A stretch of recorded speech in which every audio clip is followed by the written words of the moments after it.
Indonesia के संस्थापक और पहले राष्ट्रपति सुकर्णो की बेटी और 5वें राष्ट्रपति मेगावती सुकर्णोपुत्री की बहन सुगमावती सुकर्णोपुत्री ने आज इस्लाम का त्याग कर दिया है और उन्होंने हिंदू धर्म को अपना लिया है। इसके साथ ही इंडोनेशिया में 600 साल पुरानी उस भविष्यवाणी के सच साबित होने की बात की जाने लगी है, जिसमें कहा गया था कि मैं वापस आऊँगा और हिंदू धर्म फिर से लौटेगा। आज जब पहले राष्ट्रपति की बेटी ने फिर से हिंदू धर्म अपनाया है, उस वक्त आइए जानते हैं कि किसने की थी ये भविष्यवाणी और क्या वास्तव में आज भविष्यवाणी सच साबित हो गई है। इंडोनेशिया विश्व का सबसे बड़ा मुस्लिम देश है, लेकिन एक वक्त इंडोनेशिया हिंदू देश हुआ करता था। लेकिन इस देश में रहने वाले मुसलमानों ने अभी भी अपनी परंपरा का त्याग नहीं किया है। पहली शताब्दी की शुरुआत में जावा और सुमात्रा द्वीप तक हिंदू धर्म का विशालकाय प्रभाव था और 15वीं शताब्दी तक इंडोनेशिया में हिंदू धर्म का ही प्रभाव था। लेकिन धीरे धीरे इस्लाम के आगमन के बाद इंडोनेशिया में हिंदू धर्म का प्रभाव घटता चला गया और अब देश में हिंदुओं को अल्पसंख्यक का दर्जा हासिल है। लेकिन देश के मुसलमान अभी भी हिंदू परंपरा से जुड़े हुए हैं और इंडोनेशिया के राजकीय मुद्रा पर भगवान गणेश और लक्ष्मी की तस्वीरें हैं, जबकि इंडोनेशिया के कोने कोने में आपको मंदिर भी मिल जाएंगे। इंडोनेशिया आज भले ही इस्लामिक देश है, लेकिन इंडोनेशिया के लोग आज भी पुजारी सबदा पालन की भविष्यवाणी को नहीं भूले हैं। इंडोनेशिया के मुसलमानों को भी उस भविष्यवाणी पर विश्वास है।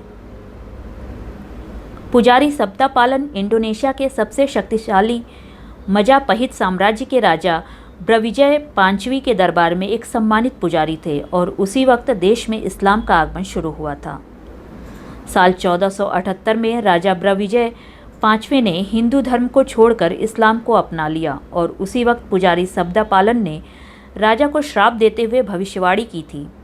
पुजारी सबदा पालन ने भरे दरबार में इंडोनेशिया में बार बार आपदा आने और एक दिन वापस लौटने की भविष्यवाणी की थी। पुजारी सबदा पालन ने कहा था कि एक बार फिर से इंडोनेशिया में हिंदू धर्म की वापसी होगी और लोग एक बार फिर से हिंदू धर्म की तरफ जाना शुरू कर देंगे। इंडोनेशिया में कहा जाता है कि पुजारी सबदा पालन ने राजा को भरे दरबार में श्राप दिया था कि इंडोनेशिया में बार बार प्रकृति अपना कहर बरपाती रहेगी और सच में इंडोनेशिया में बार बार भूकंप आते रहते हैं और हजारों लोगों की मौत भूकंप की वजह से हो चुकी है। वहीं 2004 में इंडोनेशिया में आई भीषण सुनामी में करीब 1,68,000 लोगों की मौत हो गई थी।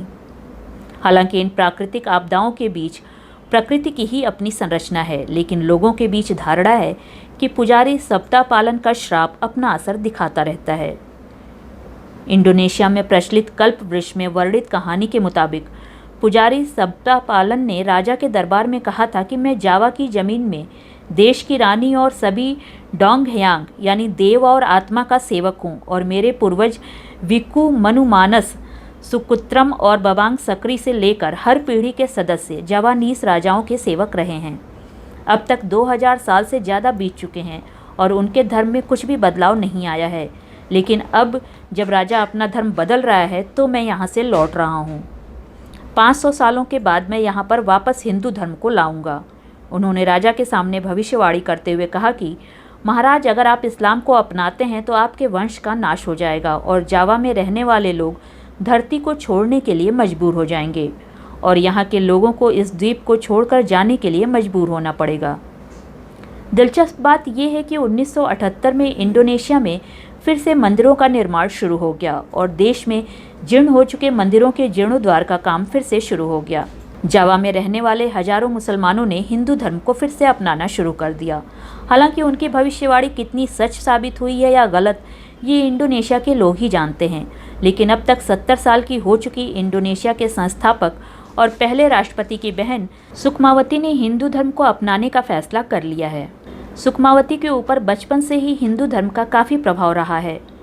बाले अंगुक के एक शरणार्थी जूनियर मिड अरसाना के मुताबिक समारोह की भव्य तैयारियां की गई थीं। अरसाना ने कहा, सब कुछ सजाया गया था। धर्म परिवर्तन का संकल्प सुकमावती सुकर्णोपुत्री द्वारा परिषद हिंदू धर्म इंडोनेशिया प्रबंधन की उपस्थिति में किया गया है।